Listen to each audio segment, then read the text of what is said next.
On today's episode, I have a special guest join me. We talk about emotional intelligence, thoughts, mindfulness, and how to act with reverence in the world. This is Rooted with Robert, reminding you to breathe that beautiful air and embrace each moment you find yourself in.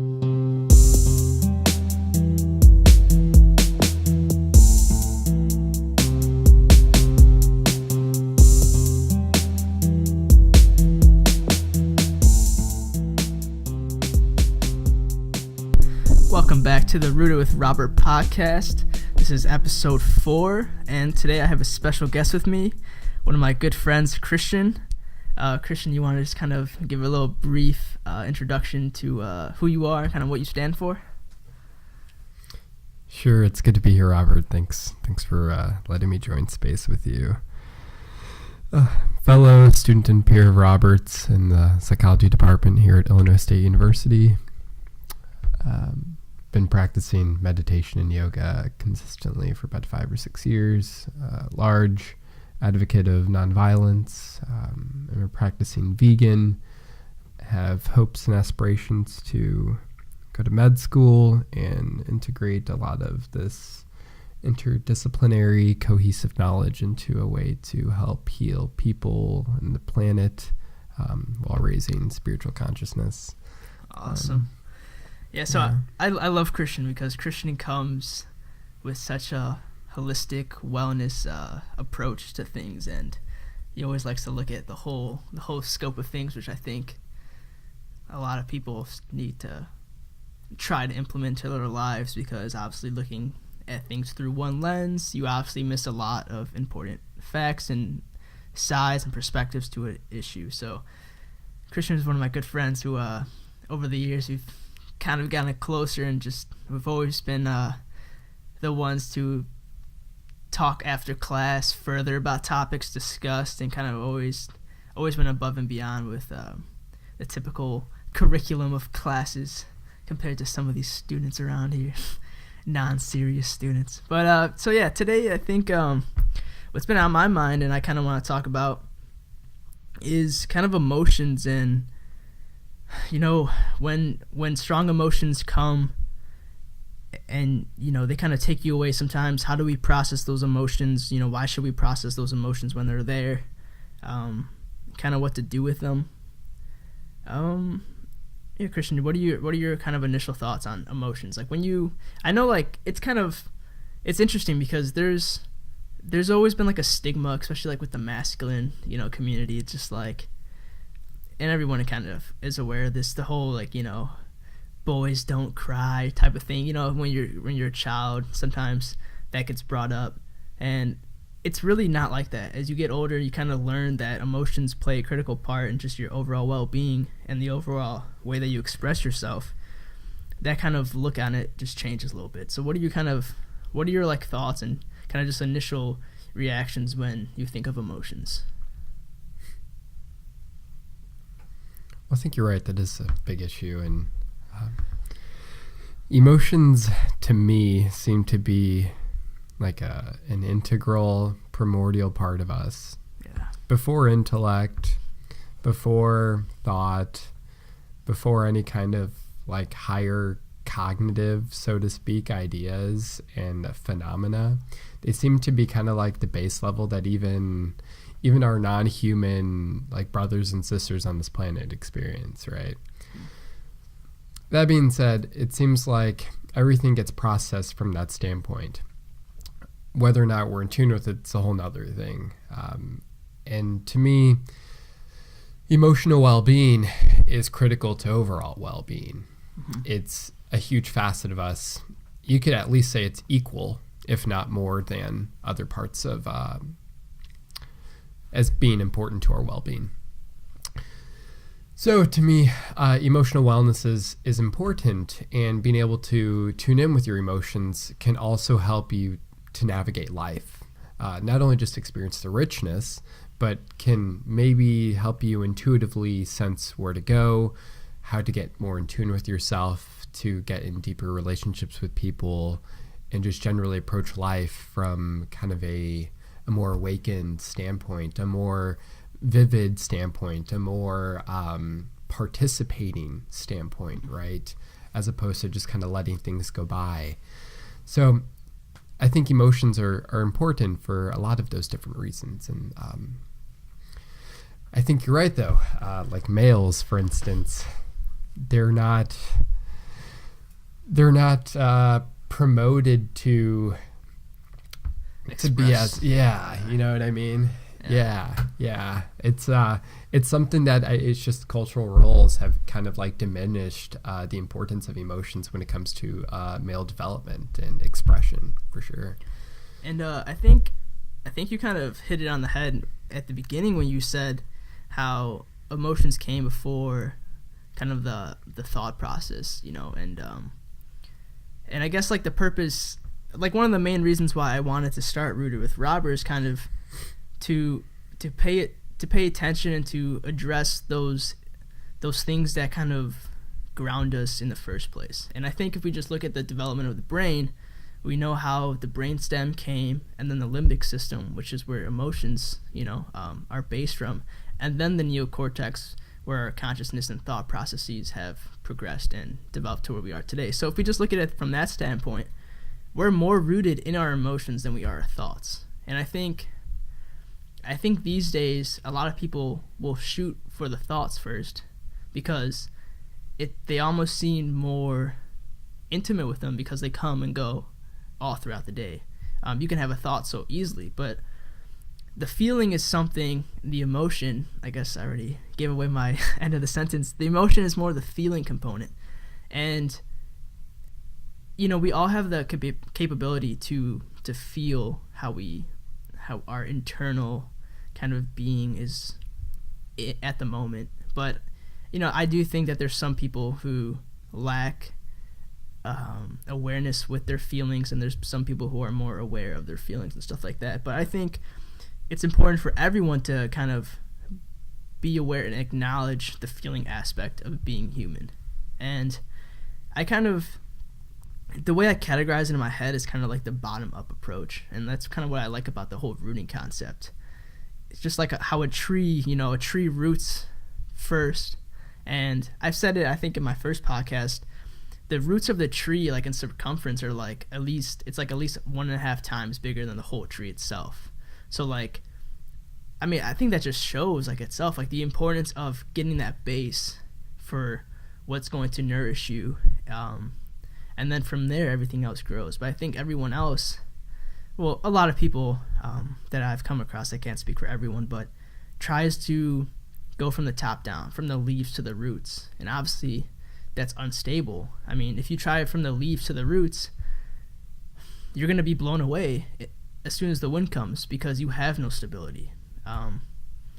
You were kind of just levitating in air, so to speak. So I think that's super important. And I love talking about emotions because it's something that as of recently I've kind of realized that as a kid I've always felt the emotions, but they never end up expressing themselves, or I would deny them or suppress them in ways that were not even consciously aware of me.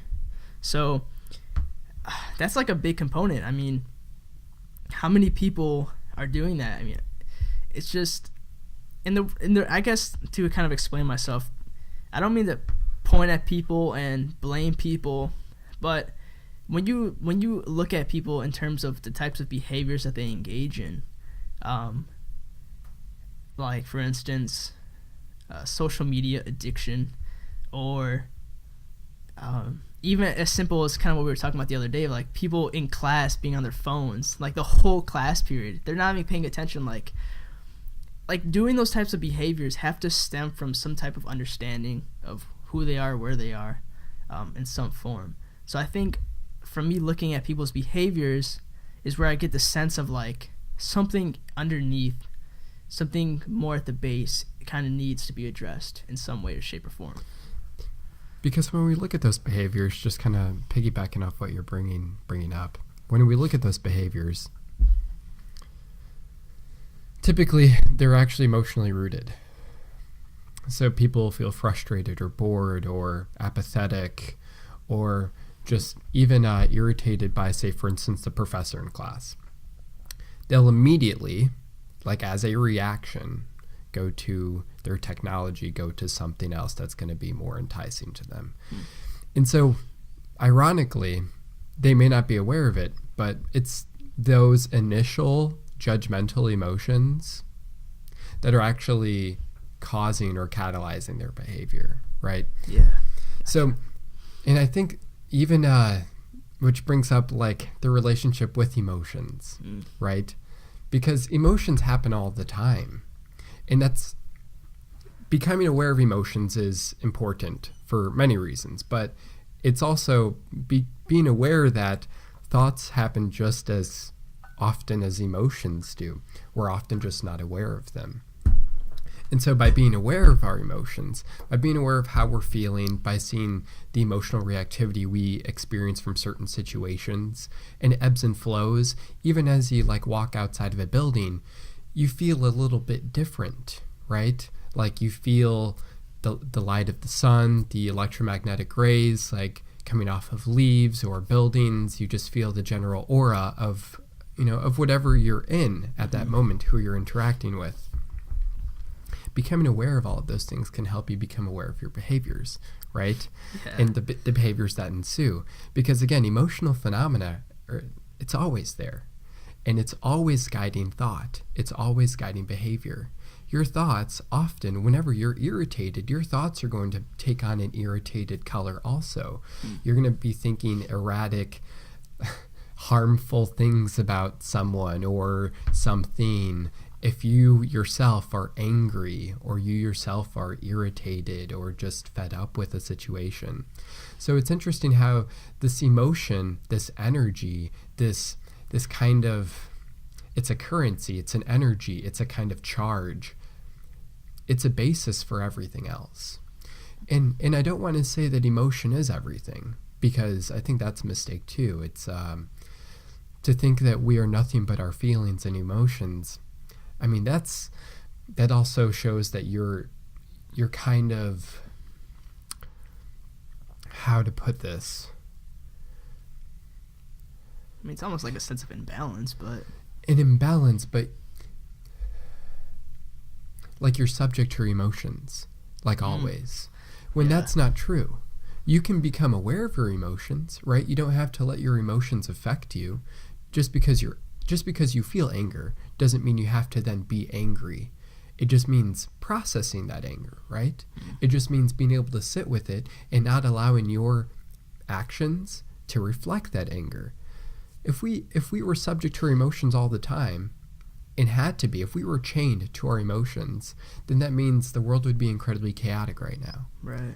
And which is one reason actually it is chaotic, because people are, so to speak, they think that they're subject to them. They don't know it, right? They don't know that they're subject to their emotions. They have no emotional awareness, emotional intelligence. Thus, their behaviors are basically expressed from their emotions.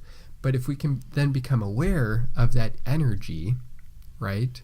If we can become aware of it, then we can actually just kind of sit with it, process it, and then let it discharge. Because we're basically a current, right? In that current, the battery is basically whatever reality is presenting us with. And then whatever voltage is going through the current, which is basically our body and our mind, it can take on anger sometimes. It can take on other kinds of things. But letting it discharge is important, which is where awareness comes in, which is where just feeling things through as opposed to reacting to the emotions, right? So what I'm getting out is self-awareness is definitely the key and the basis for this. Sure is. To at least understand where you are compared to where someone else is, because it doesn't really matter. And I think it's becoming a bigger issue because in a social world, everyone is looking to others to see, how they're responding, and that's kind of the human condition. We just naturally look to others to see how others are responding in situations of chaos, situations of joy, just as social beings. But I think comes a point where you have to understand where you are yourself before looking at other people and seeing how they're handling things and how they're aware of things and stuff like that. So coming back to the self-awareness aspect, I agree with you that emotions are not everything, and it comes down to the balance of thought and emotions. So it's always the balance. Life is about the balance.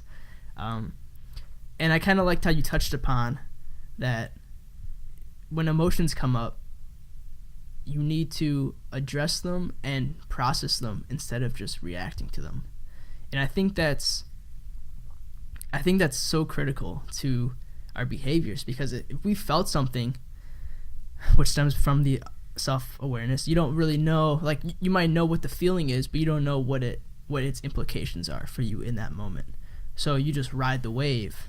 You ride the angry wave, you ride the happy wave, but that wave's gonna crash at some point, and you're gonna find yourself like, oh, all right, well, where's the next wave? And then when the next wave comes, you go with it. And that's good if you're aware, but it's bad if you're unaware. Because otherwise you're going to be crashing on islands that you don't know where you are. But if you ride the wave and direct the wave, then you'll always find yourself back to that place where you're meant to be at, I guess. And yeah, I think it's just crucial. And I think it's crazy though, the level of unawareness that people experience. For example, people in class, they feel the emotion of boredom, or the feeling of boredom, the feeling of, maybe they're just anxious and they're trying to distract themselves with one way or another. And that just interests me though, because everyone is kind of like, unless you have like you're a super confident person who's like, I know what I'm doing, this is where I want to go, no turning back, you're self-aware, you're like all with it. Unless you're like that person, you're kind of like looking around you to see how other people are at least responding to gather that information. And I think just the more unaware you are on the spectrum of awareness, the worse it's going to affect you, because you're going to put more meaning to those other people's reactions and how they're dealing with things. So then when you process it yourself, you're going to process their perspective into it almost. And it really comes down to the individual game, the individuality of each person. Because we all experience different emotions for different reasons at different times, relating to stimuli, relating to brain chemistry, and just the way we were growing up. There's always all these different aspects, but it's definitely critical. So I kind of want to go into the balancing of the thought and emotion. When do you think it's appropriate to think, like, okay, so how would you describe the process of having an emotion and then cognitively processing that emotion?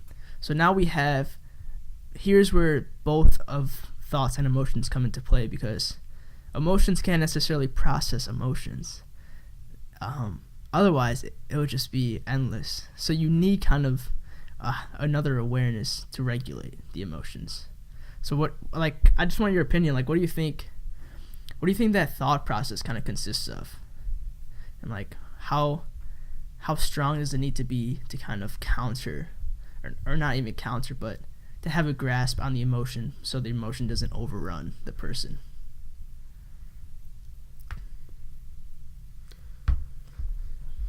Well, we have a body, right? Right. And we have a mind. And that mind sometimes can be emotionally charged, emotionally erratic, can be emotionally based. But then it can also be more cognitive and like consisting of thoughts or ideas or concepts or beliefs. Behind all of that is, pure awareness, is just awareness itself. Your awareness, there's some neurosurgeons, psychologists, there's some religious leaders, who would all think that awareness is part of the mind, right? But it isn't necessarily a thought. And that, at least that can be kind of universally agreed upon. It's not a thought, and it's also not an emotion, just simply consciousness, right?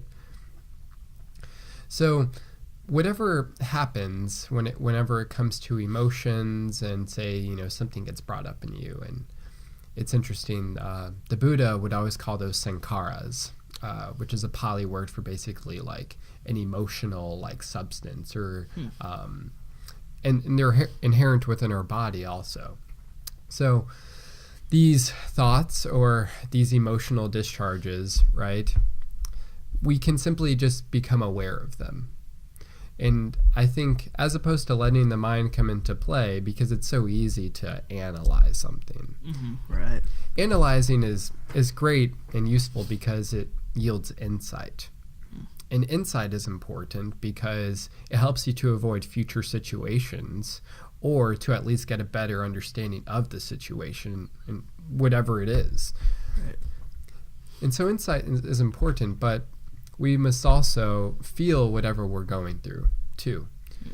So it's kind of like the feeling or the emotion is what you got out of the situation. The insight tells you how you got into that situation in the first place.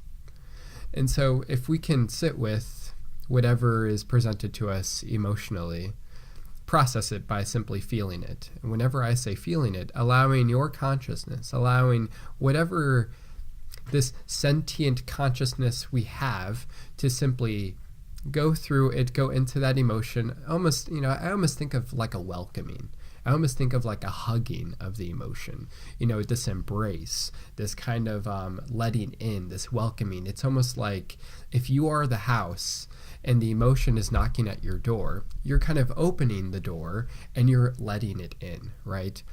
And by feeling it, it's almost like allowing that emotion or that guest to simply walk throughout the house, to simply go into your rooms, or to simply go out the back door. Because ultimately that's what it will be. You have a back door, which is basically just, you know, the next moment, right?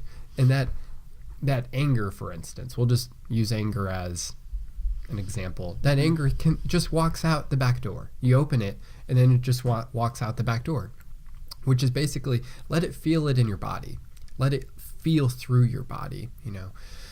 See how your heart is reacting, right? Is your heart rate going up? Is there increased blood circulating through your body? Do you have this like warm sensation, for instance? You feel maybe the cognitive effects of a little cortisol like being pumped into your body also.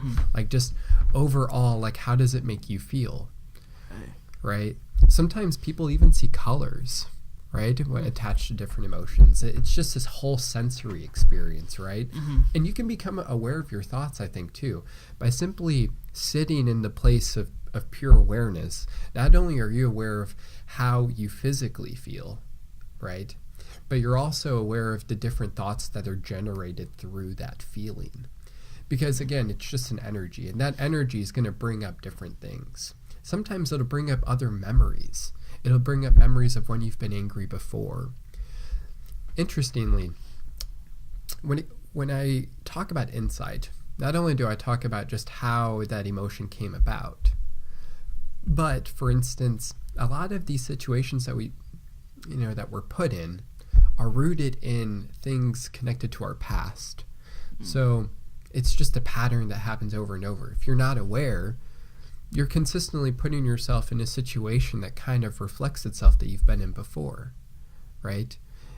You know, the details will change, but generally the same storyline is the same. It could be a victim mentality. It could be even a kind of emotionally harmful relationship in which you are the victim and you're constantly being abused by your partner, whether it be emotionally or just cognitively, even physically, right? So interestingly, that insight's important because then you can see, hey, this emotion is attached to the situation. I keep getting myself into this situation, right? So whenever you're processing that emotion, you can you have different physiological and psychological feelings happening. You have different thought waves and forms and even beliefs coming up, maybe even different memories. You have all of these kinds of things, sometimes even like symbolic images coming up, right? People are so different. Everyone's going to process this a little bit differently, but I think it comes down to sitting in pure awareness, which is basically just not identifying with the emotion, not identifying with the experience, but just kind of that awareness that we all share. I'm not sure how many people meditate. I don't know how many people meditate. I know it's increasing, but right. Whatever awareness we all share, somehow we all have this, we all have different bodies and different minds and different hearts and different beliefs, but we all have this awareness. So kind of stepping back into that allows you to kind of just let the water run through the pipes and out the other side, Yeah. So there's two thoughts that went through my head. Your whole let the emotion into the house analogy made me think of, well, the emotion is a part of you, which I'm going to continue. But the other thing was, you said don't identify with the emotion. And I know it kind of sounds contradictory, but they both need to occur in the sense that you need to let the emotion in the house because it is a part, like it is your house, but it is a part of you in the sense that it is at your door. And you need to, like the whole thing of you need to welcome it, because if you don't welcome it, you're denying something that's already in your field of experience. And I think when you don't let it in, it'll bang on your door. It'll cause mayhem to your house. Exactly. Right? Like cancer will develop, but that's a whole nother thing. So you need to let it in and embrace it, because it's already there. There's no need to deny it, because then you're denying the movement of time, the being in each moment. You're almost being unwilling for that to flow. But then going back to the identifying with the emotion, I don't think when it comes to like your self-esteem or stuff of that sense to identify with it, because you shouldn't feel bad because you're feeling an emotion, or you shouldn't label the emotion as good or bad. But overall, it's good, in my opinion, to experience those emotions, because if you don't, like you kind of just briefly mentioned, bad consequences may arise. So it might come into the form of an illness, it might come in the form of even more stress, I guess you can say, strengthen emotion itself, so it can just grow on itself. Like you said, it's banging on the door now. If you just let it in the first time and processed it, it would have been gone. But since you let it build, along with you're trying to stop time, but time is still coming, so now it's blocking the door, but now you have 3 other things trying to come to the house as well. So. And it'll affect future interactions. It carries over. Mm-hmm. That energy, no matter what, it just wants to be expressed, right? Yeah. It wants to keep going. It needs it needs to be addressed as it comes. And it's really easy to I want to bring up the concept that people stuff their emotions, right? Mm-hmm. It can be through food, it can be through drugs, or other mind altering things, or just substance abuse, even just technology, right? Like going to something as a replacement for processing your emotions. But yeah, it's important that we don't identify with them because they're constantly changing. Mm-hmm. I don't consider myself a Buddhist, although I practice Buddhism for the most part. And change is kind of, that's constant. That's in everything. So why would you identify with whatever's changing? Why would you, it's like holding on to the wind.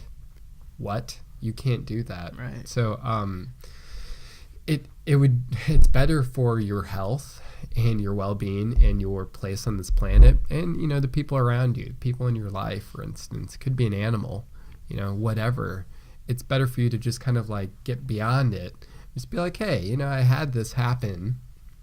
This occurred, right? As opposed to identifying with it like, this is me. No, just say, this happened, right? If we can let that happen, then it's kind of like everything just falls in place a little more, and you can move on.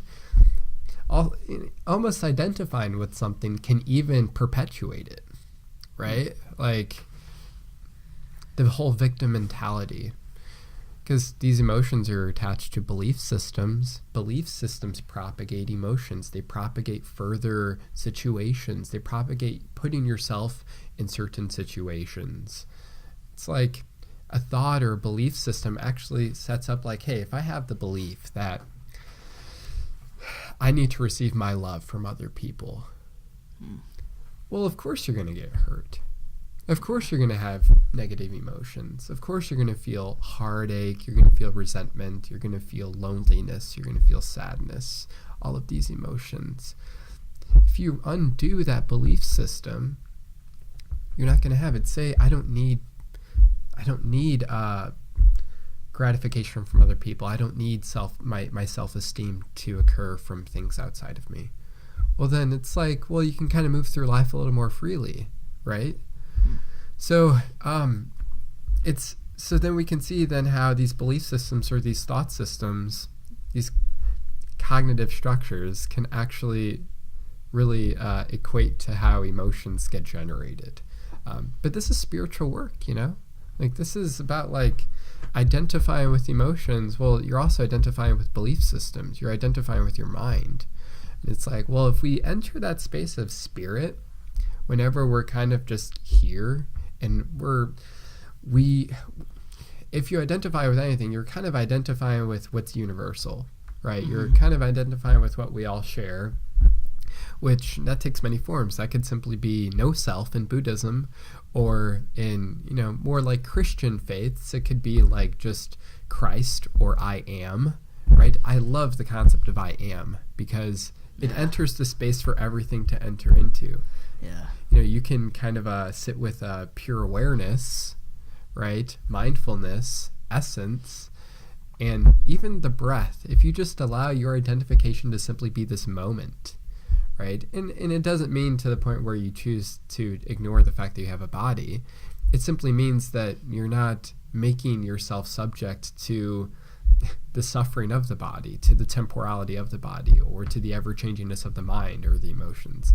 So I think the spiritual work of being able to get beyond mind, to get beyond these cognitive structures, and to also get beyond emotions can actually serve to benefit your cognitive structures and your emotions.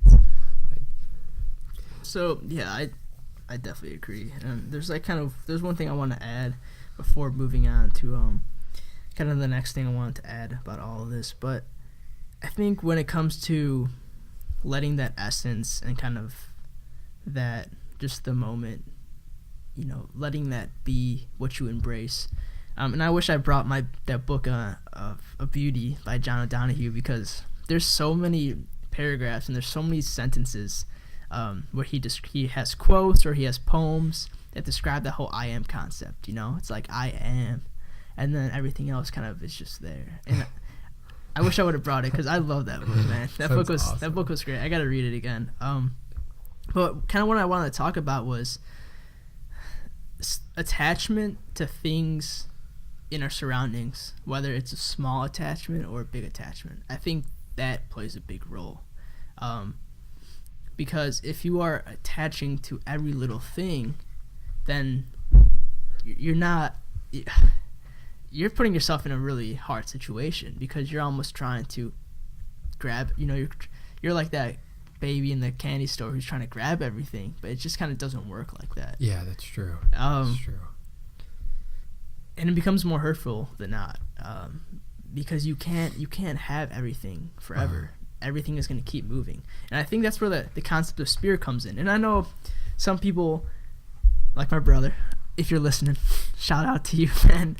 But the whole concept of spirit is not as religious as people think. And religion is just the storytelling of kind of the thought of the period that religion came that's from. True. That's a good way of putting it. And stuff like that. For sure. But the spirit is just, in my opinion, it's kind of like, so we're all in this universe, we're all in this physical entity. Yeah, we're human form. There's also squirrels. There's also phytoplankton. Yeah, exactly. From all degrees of everything. So, with us being humans and the capabilities that we have with the neocortex and just this higher functioning of thought, I think connecting with the spirit is enormous, because no matter what, it's there. And I think in the book Beauty, man, he talks about how God is not just, and of course he mentions God, but I don't necessarily believe in God in religious terms, but I believe in God as, like a source of something. Exactly. Mm-hmm. So God is, as he was kind of describing, is not just some entity away from us. God is around us all the time, and it's that source of that eternal everything. It's like it's kind of cool, because I don't know if you want to add something in, but I just think it's kind of cool because it relates to the whole, even if you want to go into physics, of the two bases of everything, matter and energy. Like that's just kind of like how everything else is formed. Well, nothing is created or destroyed. Right. It's all just like this constant wave, this constant collision of particles or essence or black matter, right? Like it's there's Khalil Gibran, who's this poet, from the late 1800s, early 1900s. He wrote The Prophet. Oh, okay. And he's kind of remarkable, and I would definitely suggest reading The Prophet and anything else you can get on him, your hands on it, by him. He says we're in the heart of God. Everything around us is part of, I had to meditate on that for a second, but like we are in the heart of God. Like, not that God isn't us necessarily and that we're somehow separate from everything, but like somehow we're in if you think of God as a cell, right, as this living organism, somehow we're just like in that cytoplasm, right, that intracellular fluid, right, like we're somehow all just this living structure, this living matrix, this living interdependent living organism. It's constantly living and breathing. As something that always frankly inspired me, if you look at the Latin etymological roots of spirit, I know this is kind of a tangent from emotions, but it means inspire, But the thing is, if you look at inspire, it also means inspiration, which is basically the root form of respiration, of breathing. Right, so spirit is constantly breathing. It's awareness. You know what I mean? It's life itself is breathing in and out, like all of reality is. There's a reason why there are pulses. If we're talking about chemistry and physics, back in the 50s and 60s, there were some Nobel Prizes to a couple of physicists. One was from, I believe, like Chile. And one was here in like Harvard, or like another one was in Cambridge or something. And they looked at subtle radio waves or microwaves in the universe, and how the same radio waves have been happening since the Big Bang. It's a constant pulse. It's a constant breath. It's a constant breath throughout space.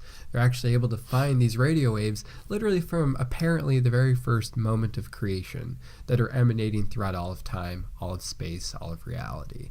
And it's like, if you can see that, it's a pulse, it's a breath. It's like, So spirit, inspiration, breath, whatever, it's really good to getting over attachments. Whenever I think of attachments, I think of like driving in a car through, say, for instance, the Amazon. You're in like a new electric Jeep, right? That is on totally electric alternative fuels.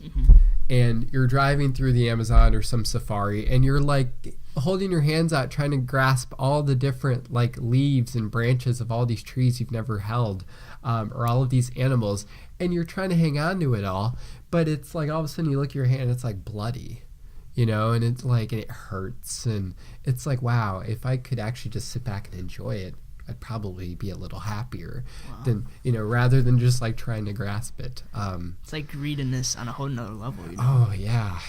It's like a manipulation of just the natural being of things, because you're trying, which is a whole nother topic, but I think a lot of our man-made issues come from our trying to manipulate things that we shouldn't manipulate.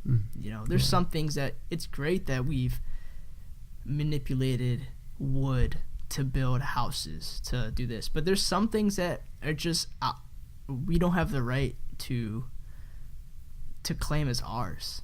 It's like, just because we're the most higher functioning being, I guess, from what we know on this planet, doesn't give us the right to control the whole planet, in my opinion, because there's other things here that are made of the same things as us. Well, it's interesting. Robert, you know that I've kind of been into the Native American religion for the past like 4 years or so.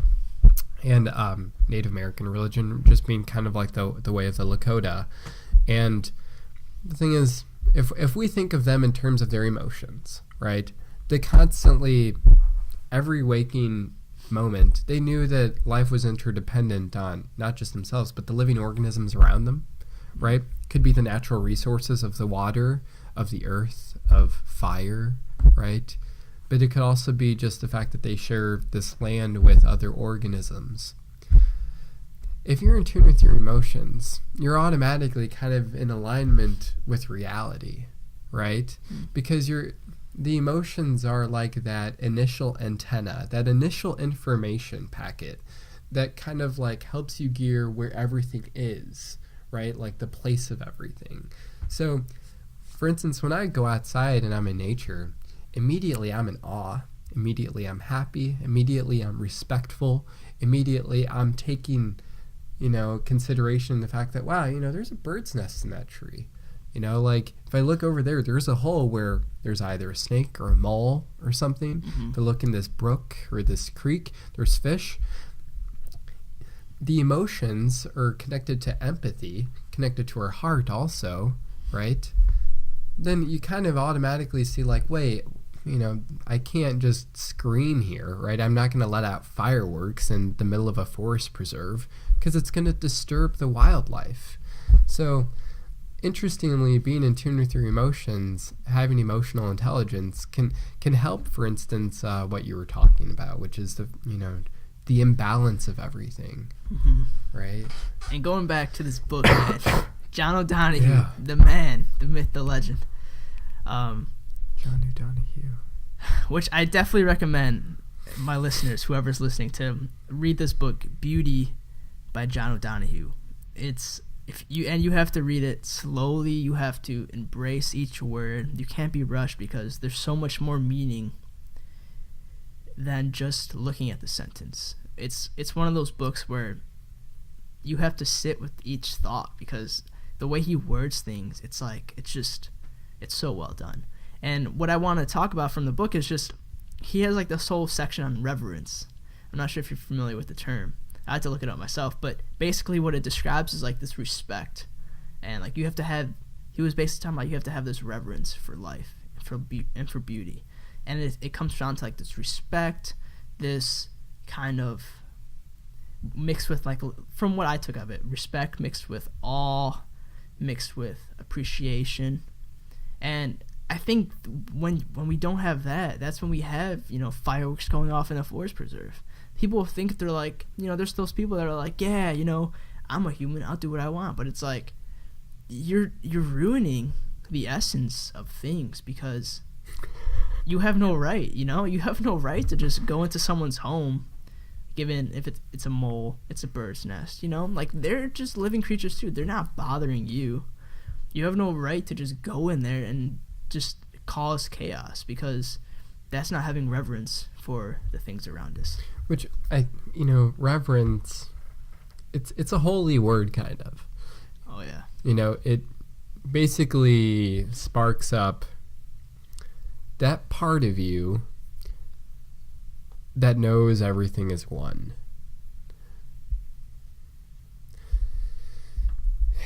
And when we can kind of sit in that reverence, emotions kind of naturally, in our relationship with emotions, gets kind of figured out, right?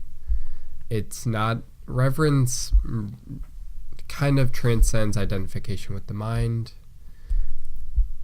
and it automatically proportions your relationship to your thoughts and to your emotions.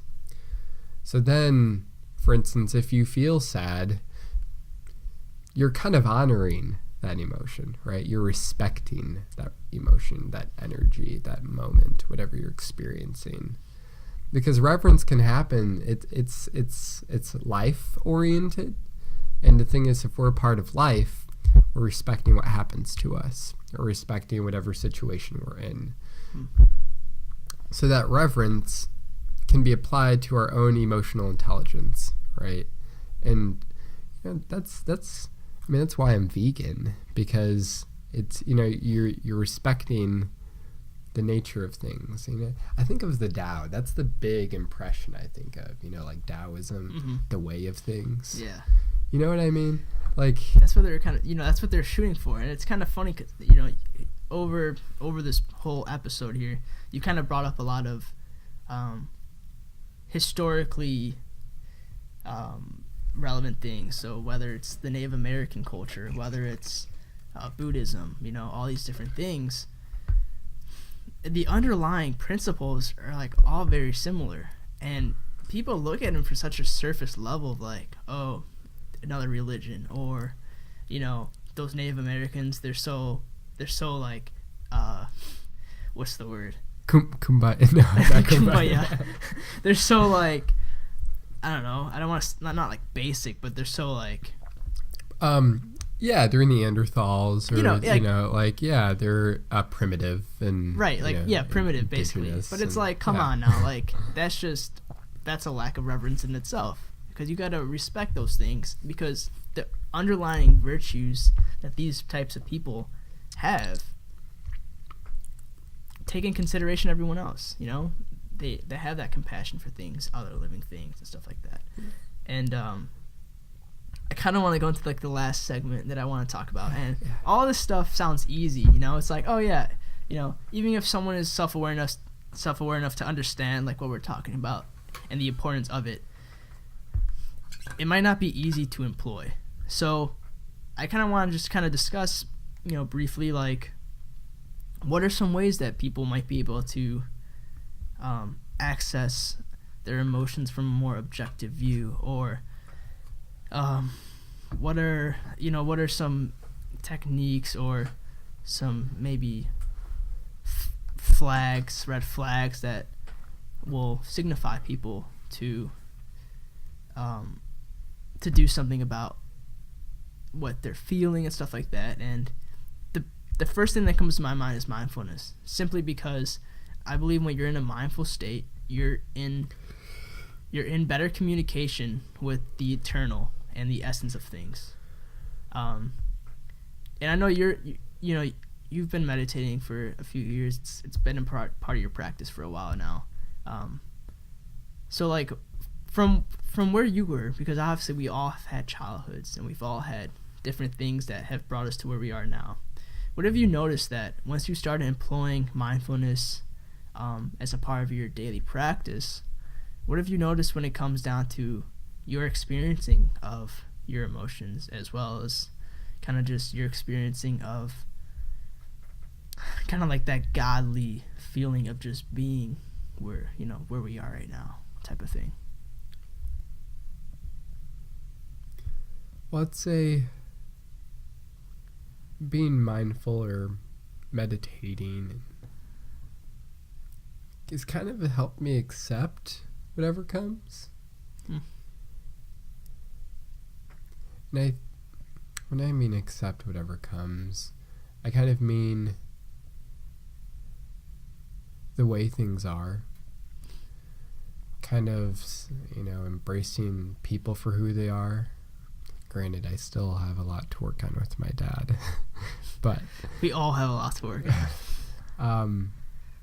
Kind of embracing where I'm at in my own development, what I know, my relationship with people, even accepting the world as it is, or accepting my local municipality for what it is, or institution. There's a lot of, if by accepting things as they are, I've let go of resistance. And not completely, it's a daily practice, and I get better and better at it with time. But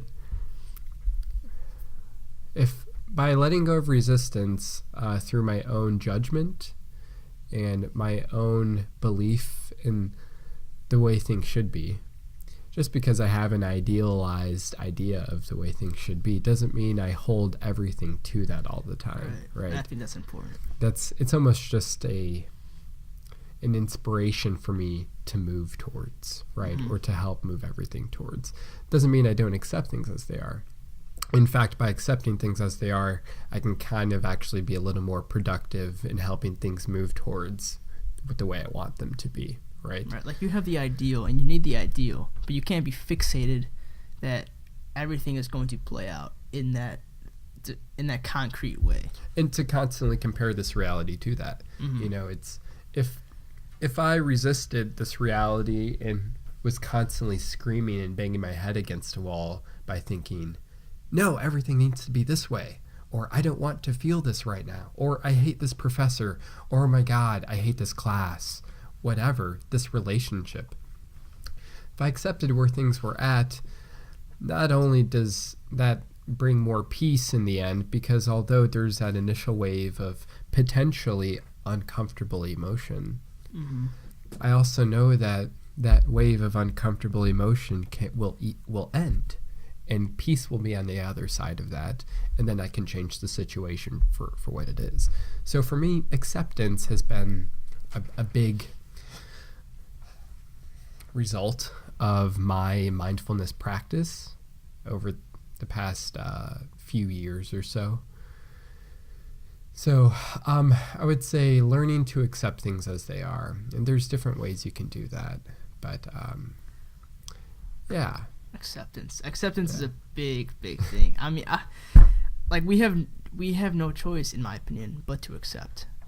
You know what I mean? Like, you're only putting yourself in a... You're just prolonging it. Yeah. When you accept things, you're putting yourself in a better position to handle things. And the thing I want to just add on to that before we end it for today is something practical. So acceptance is kind of like, it's one of those underlying...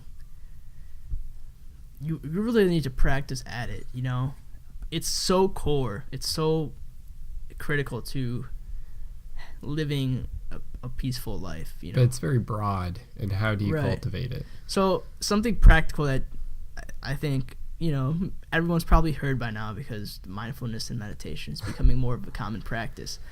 But it's still just as important, and that is the breath, man. Like, yes. The most practical thing that you can do to become more mindful and to become more aware of how you're feeling is to get in touch with your breath. And I don't understand how some people might overlook this, because the breath is the only thing keeping you alive right now. Yet, as people are going about their day, everyone's breathing, but we don't pay attention to it. Nor are we able to in this day's world to pay attention to our breath every moment. But when you have a moment, that you don't have to be caught up in the storm, and I think everyone has a moment to not be caught up in the storm. Attend to the breath, focus on it, because we overlook it every moment of the day. I mean, obviously, unless we're practicing doing those things, a lot of people are overlooking it, and it's this simple thing that is keeping us alive right now. And how powerful is it to bring yourself back to the one thing, the living essence of each of us. I just think that's so powerful to to kind of bring us back to our roots and just,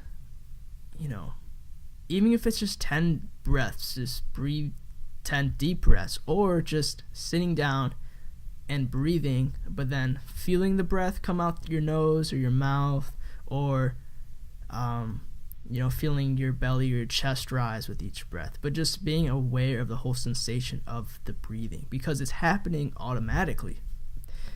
The brainstem, obviously the first thing that's been formed in our brain, it's an automatic response that the body does. But attending to those things is kind of like that guideline, I think it's the practical guideline, because today it's hard because everything seems chaos around us, because so many things happen, and here we are, individuals in this world with so many other people. Some people are rich, some people are poor, some people have fame, some people don't. It's just like all these social expectations and stuff like that. Sometimes it's hard to find like that concrete thing to kind of align yourself with. And I think the breath is perfect for that, because it's always happening for you, And when that breath is gone, then life is over. And I think it comes back to like reverence for our life, being grateful for being alive, for having this breath, because if we didn't, then we wouldn't be here. And all of those problems, all those little problems that we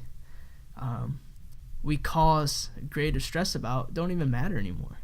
So I think that's like probably the biggest practical thing that anyone could do right now, is just be aware of your breath, and just just embrace where you are right now, because you won't be there exactly in the future. That moment is that moment right then and there, and then life, the essence of life, is just going to keep moving. So that's kind of where I want to end today with this episode. I want to thank Christian for coming out here and and doing this with me. I had a great time. So I just want to remind everyone, if you're feeling overwhelmed, if you're unsure about what you're gonna do, just always go back to your breath. Always go back to what you do have, and just try to remain as positive as possible, and see the beauty in things around you. So thanks for listening. Thanks for tuning in. And the next episode of Brew with Robert will drop weekly, just as every other one has. Thank you again, and we'll see you in the next one.